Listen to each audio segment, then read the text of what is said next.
এই মুহূর্তের সবথেকে বড় খবর, অত্যন্ত খুশির খবর আমি তোমাদেরকে দিতে চলেছি এই ভিডিওর মাধ্যমে। তোমাদের যারা এবছর 2024 সেশনে যারা একাদশ এবং দ্বাদশ শ্রেণীতে যারা তোমরা পড়াশোনা করছো, তোমাদের সেই মোবাইলের 10,000 টাকা তোমাদের অত্যন্ত দ্রুততার সঙ্গে তোমাদের অ্যাকাউন্টে ঢুকতে চলেছে। আমি তোমাদেরকে ডেট বলে দেবো কবে তোমাদের অ্যাকাউন্টে ঢুকবে, কত তারিখে তোমাদের অ্যাকাউন্টে ঢোকানো হবে, এবং নবান্ন থেকে সরাসরি এই মুহূর্তে যে বড় আপডেটটি উঠে এসছে আমি তোমাদেরকে অন স্ক্রিন সেই আপডেটটি দেখাবো। অন স্ক্রিন তোমাদেরকে সরাসরি আমাদের শিক্ষামন্ত্রী ব্রাত্য বসুর যে অ্যানাউন্সমেন্ট রয়েছে সেটা আমি তোমাদেরকে শোনাচ্ছি। দেখতেই পাচ্ছ যে তরুণের স্বপ্ন প্রকল্প 2024 এর নিউ আপডেট রয়েছে। তরুণের স্বপ্ন প্রকল্প এই নিয়ে শিক্ষামন্ত্রী ব্রাত্য বসু বিকাশ ভবন থেকে সাংবাদিক সম্মেলনে একবার জানিয়েছিলেন যে ছাত্রছাত্রীরা সময়ে ঠিক ট্যাবলেট বা স্মার্টফোনের টাকা পাবে। শিক্ষক মহাশয়দের পুরস্কারের টাকাও সমস্ত কিছু খুব শিগগির দেওয়া হবে, তবে কবে দেওয়া হবে সেই ডেট নিয়ে কোনো কিছু জানানো হয়নি।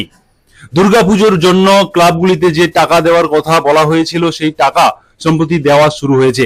তার পাশাপাশি অন্যান্য প্রকল্পের টাকা রাজ্য সরকার দেওয়া শুরু করেছে।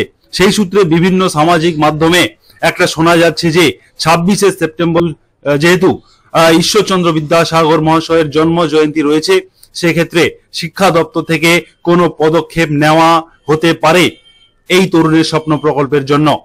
একই সঙ্গে একাদশ এবং দ্বাদশ শ্রেণীর পড়ুয়াদের ট্যাবের টাকা উদ্বোধন করা হবে। তাই অন্যান্য বছরের তুলনায় এবছর কাজের চাপ অনেকটা বেশি। একই সঙ্গে প্রায় 15 লক্ষ ছাত্রছাত্রীদের কাছে এই প্রকল্পেও একসঙ্গে পৌঁছে যাবে। সুতরাং বন্ধুরা, অত্যন্ত আনন্দের সঙ্গে জানাচ্ছি তোমরা প্রত্যেকেই মোবাইলে কেনার জন্য 10,000 টাকা তোমাদের অ্যাকাউন্টে ক্রেডিট হয়ে যাচ্ছে।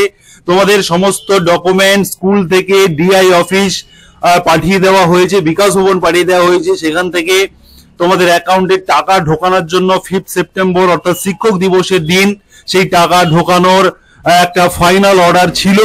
বিশেষ কারণে সেটা পেন্ডিং হয়ে যায়, কিন্তু তোমাদের টাকা তোমরা প্রত্যেকেই তোমাদের অ্যাকাউন্টে পেয়ে যাবে পুজোর আগে।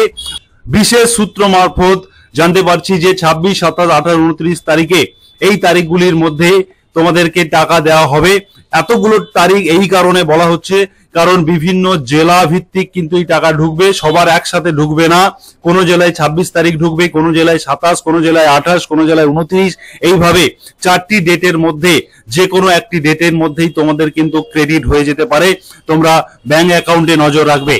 তোমাদের অ্যাকাউন্টে টাকা ঢোকার কাজ শুরু হলেই আমি তোমাদেরকে ভিডিও করে নিয়ে আসবো, নিউজ নিয়ে আসবো তোমাদের জন্য। তার জন্য তোমাদেরকে সুরজিৎ একাডেমি ইউটিউব চ্যানেলকে সাবস্ক্রাইব করে নোটিফিকেশন বেল বাটন অন করে এবং এই ভিডিওটিতে লাইক দিয়ে সঙ্গে থাকতে হবে। পরবর্তী মোবাইল সংক্রান্ত অ্যানাউন্সমেন্ট যখনই হবে তোমাদেরকে সরাসরি আমি ভিডিও করে জানিয়ে দেবো। ধন্যবাদ।